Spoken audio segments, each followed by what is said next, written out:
Hello friends, welcome to steno warrior. अभ्यास 6 मैं dictation आज देने वाला हूँ 100 शब्द प्रति मिनट पर। और इससे संबंधित जो वाक्यांश है मैंने फेसबुक पेज और टेलीग्राम चैनल पे उपलब्ध करा दिए हैं, वहाँ से आप देख सकते हैं। डिक्टेशन 5 सेकंड के बाद शुरू होगी।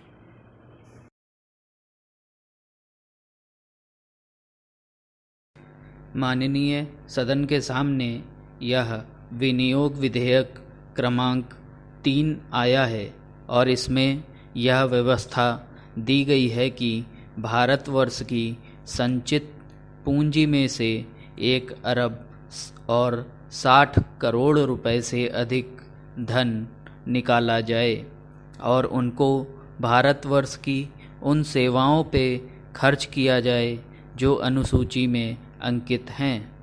उदाहरण के लिए, जैसा कि हमारे पूर्ववर्ती मित्रों ने कहा है, संभवतः इस विनियोग विधेयक में जिन जिन कार्यों के लिए और जिन मंत्रालयों के लिए जितने धन की आवश्यकता है उनकी यहाँ एक सूची दी गई है। इस वर्ष सन 1968 की अपेक्षा जो विशेषता रही है वह यह है कि जब से बजट आया है और तब से भारतवर्ष में सारे किसानों के लिए और उन दूसरे मित्रों के लिए जो किसानी करते रहे हैं उनके सामने एक प्रश्न रहा है, और वह प्रश्न यह रहा है कि उनकी सरकार और उनके कुछ बोलने वाले जब तक यह बात कहते फिर रहे हैं कि देश में हरित क्रांति आनी चाहिए। हाँ, हरित क्रांति आ रही है। इससे पूर्व भी कांग्रेस पक्ष की ओर से समय समय पर इसी प्रकार के नारे दिए गए। कभी यह भी कहा गया कि आराम हराम है, कभी यह कहा गया कि जय जवान जय किसान, और तीसरा नारा अब हरित क्रांति का आया है। हम समझते हैं कि इस नारे में कोई दम नहीं है। इस नारे में इसलिए कोई दम नहीं है क्योंकि यह नारा देखने में बहुत आकर्षक, बहुत सुंदर है, लेकिन इसके पीछे तथ्य बिल्कुल नहीं है।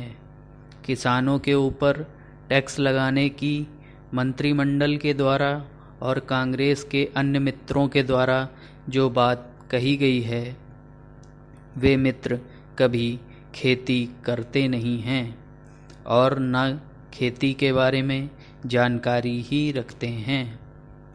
आदरणीय भारतवर्ष में खेती का जो सबसे बड़ा प्रश्न चल रहा है वह 2 बातों के ऊपर आधारित है, और यह कृषि की समस्या ना होकर खाद्य की समस्या भी है।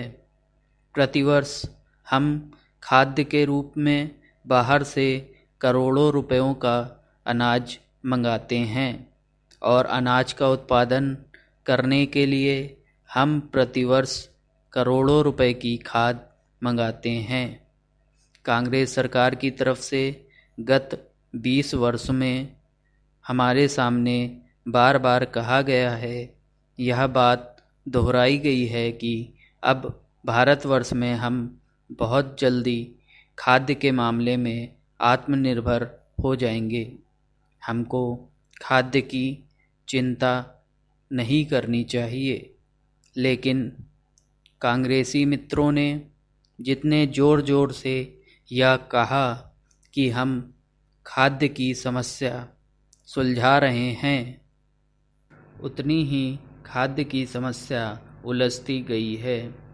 जनसंख्या की जो बात कही जाती है उसके मामले में हम यह निवेदन करते हैं कि एक बार परिवार नियोजन के बारे में और जनसंख्या के बारे में जब सारे संसार में चर्चा चल रही थी तो हमारे योग्य मित्र श्री शीलभद्र याजी को याद रखना चाहिए कि उस समय रूस के पत्र प्रावदा में आलोचना करते हुए क्या लिखा था।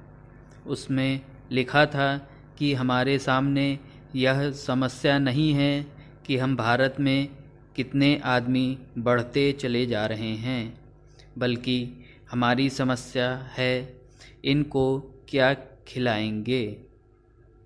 स्टॉप।